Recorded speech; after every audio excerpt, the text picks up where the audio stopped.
I think it was in the 1930s or the 1940s, they actually had a banquet to celebrate the end of all disease due to the research and techniques that had been uncovered by Royal Raymond Rife, and he was curing incurable diseases, and he did it through sound frequency. He was able to identify viruses, live viruses in the body. He could view them with this microscope that he built. The Rife microscope was an absolutely incredible device which gave him the ability to be able to view viruses in real time. And what he would do, he would put a blood sample under the microscope and he would look at your blood sample and he would subject the sample to a series of light frequencies. Because every light you apply, when you go through frequencies of light and you put them on an object, different frequencies of light will illuminate different aspects of the object. Like if you put frequencies of light on a blood slide, different organisms or viruses or bacteria in the blood will become illuminated under certain lights. And Rife figured out that all you have to do is go through the light frequency until you find the light that illuminates the virus, and then find the corresponding sound frequency, bombard the virus with that sound frequency, and it will shatter like a crystal glass shatters on high C. All you have to do is find the corresponding sound frequency, and you will create a feedback loop which will shatter the virus.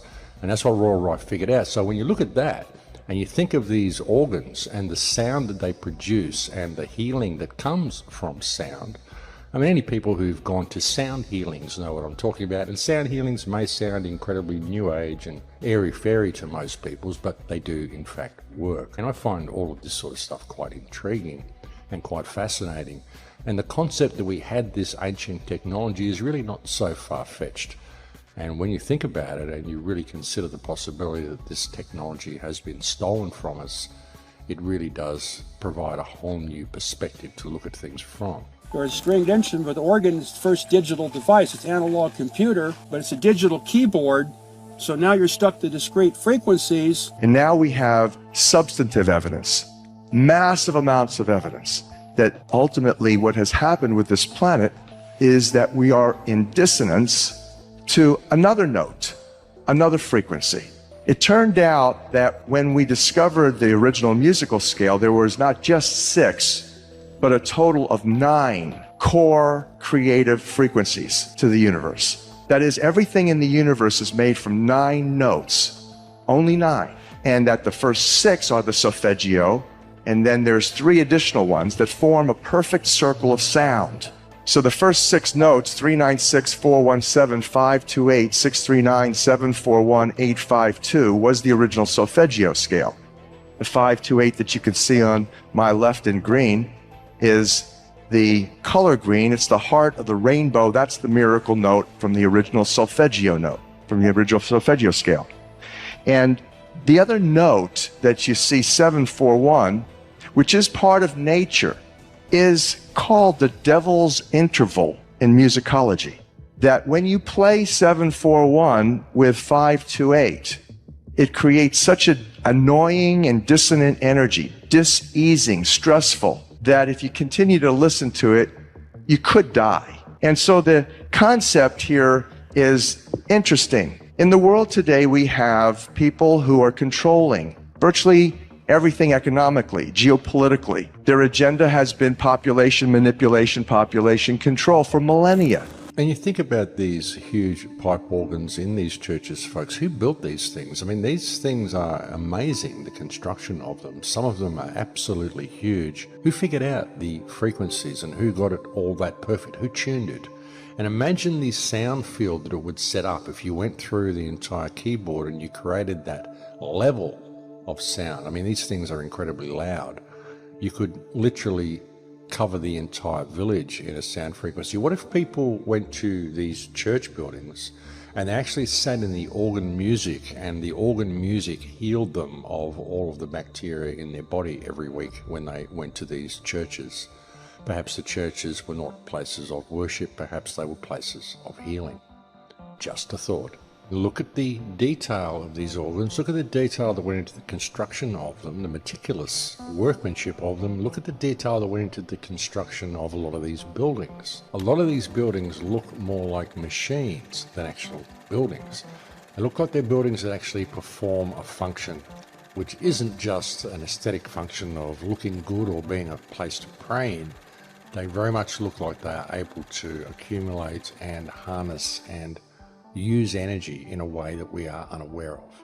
Anybody who knows the human vessel and understands humanity understands the difference between analog and digital and how it affects us on an emotional and on an energetic level. They have held the secret knowledge, the ancient music, by which the pyramids were constructed based on the math. All of the universe is constructed according to these 9 tones. They knew about them. In fact, they instituted. In fact, it was the Rockefeller Foundation in 1939 that instituted the world's standard tuning. The Western world tunes to a 440 hertz frequency. That when you tune your instrument to that, the F sharp note is 741. Precisely. The A440 is what now is the standard tuning. If you go A439, you're closer to one of the creator's tones. If you go A441, you're closer to one of the creator's original tones. That's how precisely it has been manipulated. To do what? To shut down the 95% of your brain, particularly the right brain that operates the heart mind of the divine human community. When you go driving your car, and your channel on the radio is tuned to a station and you're grooving to the music. You love that music. As you get farther and farther away from the broadcasting tower, that music gets static. You start to lose the signal from the clear channel, broadcast, and it gets staticky. When it gets staticky, you get a little annoyed. But you want to listen to it. You really have a heart for that music. So you continue to listen to it for another 10, 15 miles, and suddenly it becomes so annoying that you just get disgusted. You go, and you shut it off. And if you continue to listen to it, you get sick.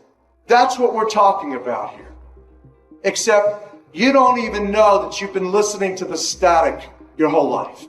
So in other words, the master composer, master conductor of the Universal Orchestra is singing love songs in 5/8, uplifting everything simultaneously.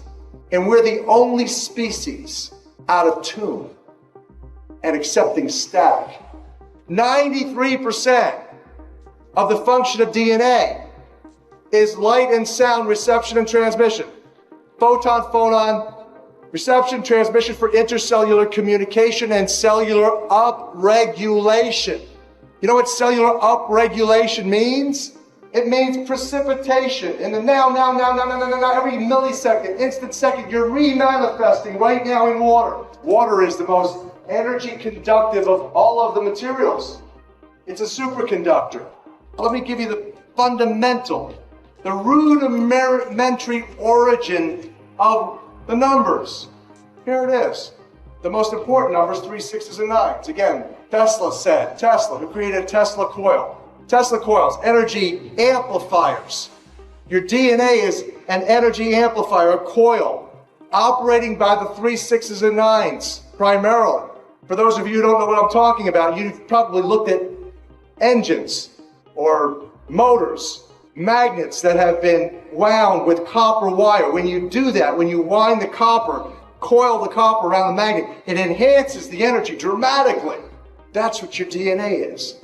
It's an antenna to the creator. Every single cell of your body has this energy capability. It has this divine intelligence. What does that mean? That means the first entities that you should be communing with in order to uplift yourself, sustain yourself, heal yourself, is the billions of cells in your body that have its own unique genetic intelligence, its own sacred spiral to the creator. And so this is the structure of the way that the universe operates, which does fabulous for us, our understanding of some of the most wonderful pieces of information to allow us to live a faithful life, a life according to the law, according to the matrix. Here is the simple way to analyze this. You've heard of what goes around comes around. You've heard of as you sow, so shall you reap. So this is explaining. Let's say that you're here and you are putting out negative thoughts,